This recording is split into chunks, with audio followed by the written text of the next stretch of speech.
नमस्कार दोस्तों, welcome to world affairs. मैं हूं प्रशांत धवन। नाउ अब तक आपने न्यूज़ सुन ली होगी कि पैंगोंग लेक के आसपास डिसएंगेजमेंट प्रॉपर तरीके से स्टार्ट हो चुकी है। इंडिया और चाइना के बीच में एक एग्रीमेंट हो चुका है जिसके अंदर दोनों साइड्स की आर्मी अब पीछे हट रही है। ये काफ़ी अच्छी बात है और सबसे ज़्यादा इंपॉर्टेंट बात यहाँ पे नोट करने वाली है जो द हिंदू ने पॉइंट आउट किया है कि इंडिया और चाइना ने एग्री किया है कि जो प्री अप्रैल 2020 की पोजीशन थी वहां पर हम पहुंच जाएंगे। तो ये अपने आप में बहुत बड़ा संकेत है। ना मैं ये मेंशन कर दूं, ये सिर्फ पैंगोंग लेक के लिए किया गया है। बाकी और जगह जो स्टैंड ऑफ अभी भी कायम है वो बना रहेगा, क्योंकि आपको पता होना चाहिए कि अभी भी इंडिया चाइना की आर्मीज आमने सामने खड़ी है देपसंग के आसपास। इवन सदर्न पॉइंट्स में आप अगर देखोगे तो वहां पर भी अभी स्टैंड ऑफ कायम है। अभी जो यहाँ पे एग्रीमेंट हुआ है ये सिर्फ पैंगोंग लेक के लिए हुआ है। और एक इंटरेस्टिंग बात यह है कि जिस दिन ये एग्रीमेंट साइन हुआ उसी दिन रशियन मीडिया ने अब यह बात क्लेम करनी स्टार्ट कर दी है कि गलवान वैली के इंसिडेंट में चाइना के 45 सोल्जर्स मारे गए थे। आपको याद होगा, गलवान वैली में इंडिया ने ऑफिशियली यह बात डिक्लेयर करी है कि इंडिया के 20 जवान वीरगति को प्राप्त हुए। चाइना ने कभी भी यह नंबर अपना डिस्क्लोज किया नहीं कि उनकी साइड से कैजुअलिटी कितनी थी। यूएस के हिसाब से चाइना की कैजुअलिटी है 35। अब रशियन मीडिया जो काफी हद तक प्रो चाइना आज के समय, ये लोग कह रहे हैं कि 45 चाइनीज सोल्जर्स मरे थे गलवान वैली क्लैश में। सो इस वीडियो में हम डिस्कस करेंगे कि चाइना अचानक से अब विड्रॉ यहां पर क्यों कर रहा है, इन फ्यूचर हम क्या एक्सपेक्ट कर सकते हैं, बाकी जगह जो स्टैंड ऑफ अभी भी कायम है वहां पर क्या होगा, इन डेप्थ एनालिसिस सब कुछ आपको जानने को मिलेगा। So a lot to know, a lot to discuss as always. But before we begin, एक प्रश्न यहां पे मैं आपसे पूछूंगा। पैंगसाउ पास जो हाल ही में न्यूज में भी था, ये कनेक्ट करता है इनमें से कौन से दो देशों को? India China, India Nepal, India Myanmar या फिर इंडिया भूटान? कमेंट सेक्शन में करो आंसर। सही आंसर हमेशा की तरह वीडियो के एंड में। और आप किसी भी एग्जाम की प्रिपरेशन कर रहे हैं, आप परचेज कर सकते हैं अनअकैडमी के क्वालिटी कोर्सेज। सिंपली अनअकैडमी.com पे जाओ या फिर डाउनलोड द वेबसाइट। यहाँ पर चूज करो अपना examination, for example UPSC CSE, और यहाँ पे आप कोई भी लैंग्वेज चूज कर सकते हैं, English, Hindi, English, which ever language suits you, और क्लिक करो गेट सब्सक्रिप्शन। और यहाँ पे आप परचेज कर सकते हैं 6 मंथ कोर्स एज वेल, जिससे आप यूपीएससी प्रीलिम्स 2021 के लिए प्रॉपर्ली प्रिपेयर्ड हो पाएंगे। मगर जो प्राइस यहाँ पे लिखा है ये पे मत कर देना। यूज करो यहाँ पर कोड PD10 और आपको 4000 से भी ऊपर का यहाँ पे डिस्काउंट मिलेगा। और सिमिलर तरीके से बाकी जगह भी प्राइसेस गिर जाएंगे जब आप यूज करोगे code PD10। So use the code PD10 because PD10 means discount. So यहाँ पे आप देख पाओगे ये इस तरीके से एग्री किया गया दोनों साइड्स द्वारा कि अभी के लिए पीछे हटते हैं फ्रॉम पैंगोंग लेक। और यहाँ पे आप देख पाएंगे पहले PLA के जो टैंक्स हैं ये पीछे हट रहे हैं। People's Liberation Army, Chinese army के टैंक्स पीछे जा रहे हैं। और फिर आप देखेंगे कि इंडियन आर्मी के जो टैंक्स हैं ये भी पीछे हटे हैं इस तरीके से। यहाँ पे पीछे जो इंडिया के टैंक्स हैं ये भी पीछे हट रहे हैं। अब यहाँ पे आप यही पूछ सकते हैं, वेट, टैंक्स आपस में इतने करीब थे? नहीं, काफ़ी डिस्टेंस था इससे। ये अब सिंबॉलिक तरीके से पीछे हट रहे हैं। अब क्या है कि लिटरली काउंटिंग हो रही है। उनके जो ऑफिसर्स हैं वो काउंट कर रहे हैं कि इंडिया के कितने टैंक्स पीछे हट रहे हैं, उतने टैंक्स हम पीछे हटाएंगे। तो इस तरीके से एक म्यूचुअल डिसएंगेजमेंट हो रही है नियर द पैंगोंग लेक। मगर यहाँ पे मैं फिर से रिपीट करूंगा, ये दृश्य देखकर ये मत समझ लो कि स्टैंड ऑफ खत्म हो चुका है। अभी भी इंडिया और चाइना की आर्म फोर्सेस आमने सामने खड़ी है देपसंग और देमचौक सेक्टर के आसपास। देपसंग यहाँ पे आप देखेंगे ये है देपसंग प्लेन, ये यहाँ पे गलवान है, ये है पैंगोंग लेक। पैंगोंग लेक और गलवान में काफ़ी डिफरेंस है। और गलवान वैली के नॉर्थ में आपको दिखेगा डेप्सन। यहाँ पर अभी भी जो टेंशंस हैं ये कायम है। फिर उसके अलावा एक और रीजन है देमचौक। देमचौक आपको यहाँ पर मिलेगा। दोनों रीजन्स लद्दाख में आते हैं। और देमचौक में देखो, कुछ इंडिया की न्यूज एजेंसीज हैं वो क्लेम कर रही थी कि चाइनीज सोल्जर्स करीब 100-200 मीटर्स अंदर आ गए हैं। बाद में कुछ और सोर्सेज हैं उन्होंने कहा कि नहीं, वो इंडियन टेरिटरी में नहीं आए, बिल्कुल आमने सामने खड़े हैं। अब इशू ये है कि देमचौक में भी लाइन ऑफ एक्चुअल कंट्रोल कहाँ से गुजरती है उसको लेकर कोई प्रॉपर क्लैरिटी है नहीं। तो देमचौक में जो टेंशन अभी भी कायम है। चाइनीज जो टेंट्स हैं यहाँ पर अभी भी यहाँ पे आपको मिलेंगे। फिर ये भी मत भूलना कि हाल ही में अरुणाचल प्रदेश का जो एरिया है जो इंडिया क्लेम करता है, वहां पर चाइना ने पिछले कुछ महीनों में एक विलेज भी कंस्ट्रक्ट कर दिया था। बहुत सारी बिल्डिंग्स भी वहां पे बना रही थी। तो स्टैंड ऑफ अभी भी खत्म नहीं हुआ, बस इसको आप कह सकते हैं खत्म करने का प्रोसेस शुरू हो चुका है। और अभी भी मैं ये बात मेंशन कर दूं, जो भी मैंने आपको विजुअल्स दिखाए हैं ये एक एग्रीमेंट के हैं। आने वाले 48 आवर्स में डिसएंगेजमेंट, मतलब कि धीरे धीरे जो सोल्जर्स पीछे हटेंगे, ये देखना होगा कि प्रॉपरली हो भी पाता है नहीं हो पाता। चाइना का जो ट्रैक रिकॉर्ड है उसके हिसाब से सरप्राइज मत होइएगा कि अचानक से वो कहते हैं कि कुछ सोल्जर्स हमारे यहाँ पे बने रहेंगे। तो again it remains to be seen कि आने वाले कुछ घंटे कैसे बीतते हैं। इंडिया अपनी तरफ से अब ये मान के चल रहा है कि चाइना के सोल्जर्स अब फिंगर 8 के पीछे खड़े होंगे पैंगोंग लेक में, और इंडिया के सोल्जर्स फिंगर 3 के पीछे खड़े होंगे। अब यहाँ पे आपके माइंड में क्वेश्चन होगा, ज़्यादा रूम किसने दिया है? तो इसका आंसर है इंडिया ने दिया है। यहाँ पे आप अगर देखोगे, ये जो मैप है लद्दाख में, ये जो एरिया यहाँ पे है पैंगोंग लेक।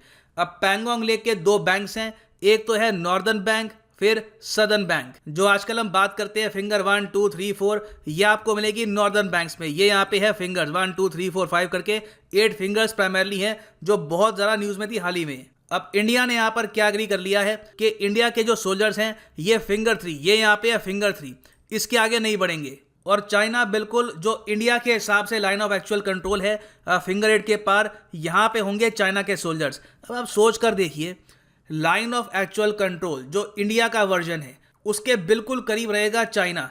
हम लोग लाइन ऑफ एक्चुअल कंट्रोल के करीब आप कह सकते हैं रफली 8 किलोमीटर के आसपास पीछे जा चुके हैं। और ये मत भूलना कि चाइना के हिसाब से जो ये रेड डॉट जा रही है फिंगर 4 के आसपास, ये है चाइना के हिसाब से line of actual control. China तो कहता है कि फिंगर 5 6 7 8 इसमें इंडिया का कोई हक भी नहीं है। यहाँ पे इंडियन सोल्जर्स अगर आते हैं तो ये चाइनीज टेरिटरी में एंटर कर रहे हैं। नाउ अगला प्रश्न आपका यहाँ पे होगा कि अच्छा ठीक है, अभी के लिए तो ये यहाँ पर पीछे हट गए, तो ये जो रीजन है यहाँ पे फिंगर 3 से लेकर फिंगर 8 का, ये बस अब खाली रहेगा, ये बफर जोन बन गया? इसका आंसर है नहीं, ये टेम्परेरी पॉइंट ऑफ व्यू से बफर जोन बनाया गया है। फ्यूचर में यहाँ पर पेट्रोलिंग डेफिनेटली ये स्टार्ट करेंगे। वो यहाँ पर देखना होगा कि भविष्य में इंडियन फोर्सेस कहाँ तक पेट्रोलिंग कर पाएगी। याद रखिएगा, इस चीज़ को लेकर काफ़ी रिपोर्ट लिखी जाएंगी कि क्या इंडिया अभी भी फिंगर 8 तक पेट्रोलिंग कर पा रहा है, या फिर चाइना फिंगर 4 के बाद ही इंडिया को हर बार रोक देगा। और ये सब बातें एक्चुअली रक्षा मंत्री ने रिवील करी है लोकसभा में खड़े होकर, और ये बात हम सबको पता होनी चाहिए। चाइना ने आज के समय more than 43,000 square kilometres Indian territory पे कब्जा कर रखा है, और टोटल इनका क्लेम है 90,000 स्क्वायर किलोमीटर से भी ऊपर का, अगर आप यहाँ पे अरुणाचल प्रदेश को भी ऐड कर दो। और जो ये नंबर है 43,000 स्क्वायर किलोमीटर, ये हमने अभी नहीं खोए। ज़्यादातर जो ये लैंड है ये इंडिया ने खो दिया था अक्साई चिन जब हमने गवा दिया 1962 वॉर में। उसके बाद जो बाकी का एरिया है करीब 5,000 स्क्वायर किलोमीटर के आसपास का, ये है शक्सगम वैली, जो पाकिस्तान ने गिफ्ट कर दिया था चाइना को 1963 बॉर्डर एग्रीमेंट के अंडर। यहाँ पे आप अगर देखोगे, यहाँ पे मैं आपको मैप दिखा रहा हूँ with the line of actual control. ये रहा यहाँ पे अक्साई चिन, ये भी हमको वापस लेना है। उसके अलावा याद रखिएगा कि पाकिस्तान ऑक्यूपाइड कश्मीर का पार्ट है शक्सगम वैली, ये हमारे हिसाब से इंडिया का पार्ट है, मगर पाकिस्तान ने 1963 में ये पार्ट यहाँ पर ये गिफ्ट कर दिया था चाइना को। तो चाइना की फोर्सेस यहाँ भी मौजूद हैं। तो इसलिए काफ़ी बार मैं सोचता हूँ एक बार को पाकिस्तान के साथ एक इंटरनेशनल बाउंड्री तय करना आसान होगा compare to an agreement with China. समझ नहीं आता कि किस तरीके से चाइना इंडिया एग्री करेंगे कि ये होनी चाहिए इंटरनेशनल बॉर्डर। इसमें किसी ना किसी कंट्री को बहुत कुछ गंवाना होगा तो ही एक एग्रीमेंट हो पाएगा। खैर अभी के लिए अगर हम बात करें जो की पॉइंट्स है पैंगोंग लेक के आसपास, वहां पर मेन ये बात लिखी है कि जो भी डिसएंगेजमेंट है ये म्यूचुअल होगी, रेसिप्रोकल होगी। चाइना 2 कदम पीछे हटेगा, इंडिया भी 2 कदम पीछे हटेगा। उसके अलावा जो भी यहाँ पर टेंट्स हैं, जो भी स्ट्रक्चर्स हैं, जो भी टेम्परेरी बंकर्स यहाँ पे बनाए गए थे, दोनों साइड्स इसको डिस्ट्रॉय करेगी। और जो पोजीशन तय करी गई है, चाइना फिंगर 8 के पीछे, इंडिया फिंगर 3 के पीछे, दोनों वहाँ पर पहुँच जाएंगे। और बीच का area temporary point of view से होगा एक बफर जोन, वहाँ पे कोई अभी के लिए पेट्रोलिंग नहीं करेगा। अगली बात यहाँ पे ये बोली है कि एक बार ये डिसएंगेजमेंट कंप्लीट हो गई, फिर जो सीनियर कमांडर है ये 48 आवर्स में, मतलब कि 2 दिन के अंदर अंदर आपस में मिलेंगे, और फिर जो बाकी पॉइंट्स हैं वहां पर डिसएंगेजमेंट का प्रोसेस शुरू किया जाएगा। एटलीस्ट उस पर बातचीत तो शुरू होगी। अब आपके माइंड में क्वेश्चन आएगा कि चाइना अचानक से ये सब क्यों कर रहा है? तो इसके देखो मल्टीपल रीजंस है। पहला रीज़न तो यहाँ पर यह है कि कोविड-19 का जो ब्लेम था चाइना पर, जिसकी वजह से ये बहुत सारा इंटरनेशनल प्रेशर झेल रहे थे, वो अब काफ़ी हद तक कम हो चुका है। WHO की टीम ने ऑलमोस्ट क्लीन चिट दे दी है कोविड के मामले में चाइना को। इन्होंने यहाँ तक कह दिया WHO के लोगों ने कि हो सकता है कि कोविड-19 शुरू ही ना हुआ हो चाइना से। फिर जो डोनाल्ड ट्रंप का प्रेशर था ये जा चुका है। ट्रेड वॉर बाइडेन बहुत ही जल्द खत्म कर देंगे इन द फ्यूचर। और फिर सबसे इंपॉर्टेंट बात यह है कि अब चाइना वापस फोकस करना चाहता है अपने सॉफ्ट पावर पर, अपनी इमेज रीबिल्डिंग पर। इसके लिए ये लोग बहुत ही अग्रेसिवली विंटर ओलंपिक्स 2022 को प्रमोट भी कर रहे हैं। और ओपनली इन्होंने ये भी कह दिया कि कोई भी देश अगर इसको बॉयकॉट करेगा तो चाइना उस देश पर सैंक्शंस भी इंपोज कर देगा। तो चाइना ने ओपनली यहाँ पर यह कह दिया है कि हम चाहते हैं कि मैक्सिमम कंट्रीज चाइना के विंटर ओलंपिक्स में पार्टिसिपेट करें। फिर एक और रीजन यहाँ पर यह भी है, इंडियन पर्सपेक्टिव से आप अगर देखें तो ब्रिक्स का जो समिट है इस बार ये होगा इंडिया में 2021 में जो ब्रिक्स का समिट होगा this will be held in India. अब प्रोबेबिलिटी यहाँ पे ये बताई जा रही है कि इस बार लीडर्स फिजिकली प्रेजेंट होंगे। Vladimir Putin, Ramaphosa, Bolsonaro, Xi Jinping ये सब फिजिकली इंडिया में आएंगे और एक प्रॉपर समिट होगा। इस बार का समिट इंटरनेट के थ्रू वर्चुअल कॉन्फ्रेंस में नहीं होगा। तो समिट के लिए भी यहाँ पे एक माहौल बनाया जा रहा है क्योंकि ऑब्वियस ही बात है अगर पैंगोंग लेक के आसपास टेंशंस बरकरार रहती है, ऐसे टाइम में चाइना के प्रेसिडेंट आते हैं इंडिया में, तो इससे चाइना की भी काफी आलोचना होगी। तो चाइना ने बहुत ही स्ट्रेटेजिक पॉइंट ऑफ व्यू से ब्रिक्स समिट को ध्यान में रखते हुए डिसएंगेजमेंट स्टार्ट कर दी है। पॉसिबिलिटी है कि इन द फ्यूचर अगर इंडिया कोई स्टेप लेता है, जैसे फॉर एग्जांपल यूएस के साथ रिलेशंस और स्ट्रॉन्ग करना, कोई मिलिट्री एक्सरसाइज करना नियर अरुणाचल प्रदेश, लद्दाख, तो वापस ये एक स्टैंड ऑफ शुरू भी कर सकते हैं भविष्य में। और यहाँ पे आप पूछेंगे ब्रिक्स समिट क्या चाइना के लिए जेन्युइनली इतना इंपॉर्टेंट है?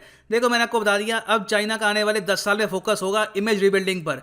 पैंडेमिक ने इनकी इमेज को बहुत नुकसान पहुंचाया है। अब दुनिया भर में आप देखोगे कि ये लोग अपनी सॉफ्ट पावर की बात करेंगे। आप ये भी हो सकता है देखें कि हॉलीवुड में कई मूवीज़ बने जहां पर चाइना की ये तारीफ करें कि चाइना ने किस तरीके से पैंडेमिक हैंडल किया है। कई डॉक्यूमेंट्रीज बने कि चाइना का कैसे पॉजिटिव रोल है।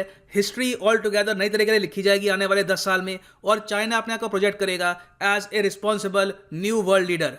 अच्छा, यहाँ पे आप पूछ सकते हैं कि सर आपने बता दिया कि नॉर्दर्न बैंक में यहाँ पर जो 2 फिंगर 4 3 जो ये आपने समझा दिया, यहाँ पे पीछे हटेंगे।